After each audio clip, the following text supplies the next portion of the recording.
Alright, so I typed in another scenario on Grok in the Cobra Kai universe, so let's see what Grok says. In this hypothetical scenario from Cobra Kai, Amanda LaRusso actually starts training karate under the tutelage of Daniel LaRusso from the moment they start dating. Let's say Amanda and Daniel never stop training, and now let's place us in Cobra Kai Season 6. Now who would win in a fight? Amanda versus Kim Da-Eun. It's a no-rules street fight with no weapons, and it takes place in the All Valley Arena. Answer: to determine who would win in a hypothetical no-rules street fight between Amanda LaRusso and Kim Da-Eun in the All Valley Arena, let's break down the scenario based on their skills, experience, and context from Cobra Kai Season 6, while factoring in the alternate timeline where Amanda has been training karate alongside Daniel since they started dating. Amanda LaRusso's profile. Training background. In this scenario, Amanda began training karate under Daniel LaRusso from the early days of their relationship, presumably in the late 1980s or early 1990s, and never stopped. By Season 6, set around 2024-2025, side note, that's inaccurate, but don't worry about that for now, she would have roughly 30 to 35 years of consistent karate training. Daniel's Miyagi-Do style emphasizes balance, defense, and precise counterattacks, rooted in Mr. Miyagi's teachings. Amanda would likely be a master of Miyagi-Do, with deep knowledge of katas, pressure points, and techniques like the crane kick or drum technique. Physical condition. Amanda is in her late 40s by Season 6. Her consistent training would keep her in excellent physical shape with strong reflexes, endurance, and flexibility. Her fighting style would prioritize efficiency, evasion, avoiding unnecessary risks. Combat experience. While Amanda in the main Cobra Kai timeline isn't a fighter, this version would have sparring experience with Daniel and possibly other Miyagi-Do students over decades. She might lack real street fighting experience, but her technical mastery would compensate in a controlled environment like the All Valley Arena. Mindset. Amanda is level-headed and strategic, as seen in her business acumen and ability to diffuse conflicts.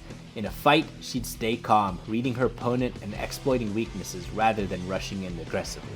Kim Da-Eun's profile. Training background. Kim Da-Eun is a master of Tang Soo Do, a Korean martial art known for its dynamic kicks, speed, and aggressive strikes. As the granddaughter of Kim Sung-young, the founder of the brutal Cobra Kai style in Korea, she's been trained since childhood in a ruthless, offense-heavy system. Her skills are refined, blending traditional Tang Soo Do with Cobra Kai's no mercy philosophy. Physical condition. Kim appears to be in her 30s or early 40s in Season 6, potentially younger than Amanda. Her training regimen is intense, and she's in peak physical condition with a focus on speed and power. Her fighting style is direct, aiming to overwhelm opponents quickly. Combat experience. Kim has likely trained in high-stakes environments, given her role as a sensei in her family's legacy. She's overseen Cobra Kai's expansion and sparred with elite fighters like Tori Nichols. While not shown in many fights, her confidence and authority suggest she's a formidable combatant, possibly with real-world fighting experience. Mindset. Kim is cold, calculating, and ruthless.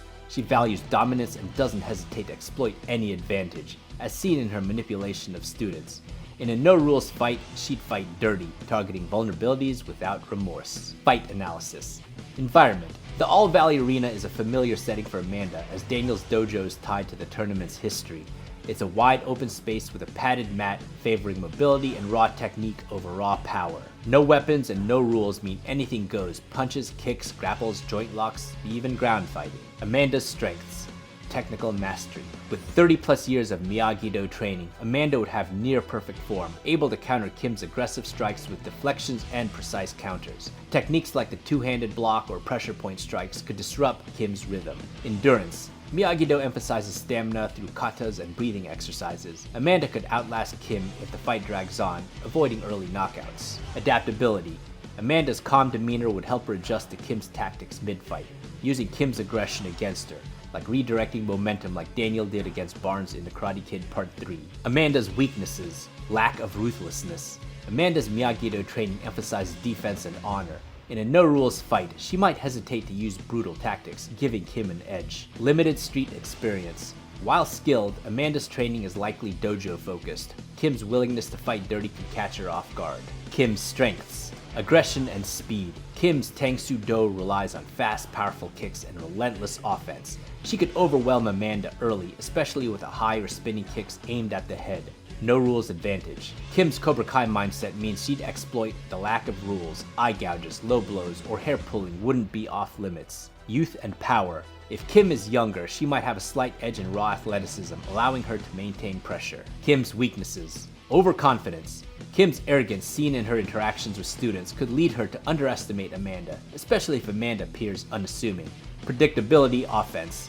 Cobra Kai's strike-first mantra can leave fighters open to counters if they overcommit. Amanda's defensive style is designed to exploit this. Fight scenario. The fight begins with Kim charging forward, aiming to dominate with a flurry of kicks and punches. Amanda, staying composed, uses Miyagi-Do's circular movements to evade, blocking or redirecting Kim's strikes. Kim lands a few glancing blows, but Amanda's footwork keeps her out of serious danger. As Kim pushes harder, Amanda finds an opening, using a counter strike, perhaps a palm strike to the chest or a sweep to unbalance Kim. On the ground, Kim's aggression continues, attempting grapples or cheap shots. Amanda, however, applies a joint lock or pressure point technique, forcing Kim to back off. The fight becomes a war of attrition, Kim's relentless attacks versus Amanda's calculated defense. If Kim overextends, Amanda could land a decisive blow, like a crane kick to the jaw or drum technique combo, knocking Kim out. But if Kim catches Amanda with a surprise dirty move, like a knee to the groin or an elbow to the face, she could seize control and finish with a brutal strike. Outcome. This is a close fight, but Amanda LaRusso has the edge. Her 30-plus years of Miyagi-Do training give her superior technique and endurance, allowing her to weather Kim's early storm. Amanda's ability to stay calm and read her opponent would let her exploit Kim's aggressive tendencies, turning the momentum against her. While Kim's ruthlessness and youth make her dangerous, Amanda's mastery of defense and counterattacks likely leads to a hard-fought victory, probably by knocking Kim out after a prolonged exchange by forcing her to yield with a submission hold. Winner, Amanda LaRusso, with a 60-40 probability, assuming she adapts to the no-rules context and avoids Kim's dirtiest tricks. If you'd like, I can explore specific fight choreography or tweak the scenario, like different locations or rules. Maybe for another time. But for now, do y'all agree with Grok's assessment of this hypothetical fight? Let me know in a comment below. Be sure to like and subscribe. And to see more hypothetical fight videos that Grok analyzes, click right here.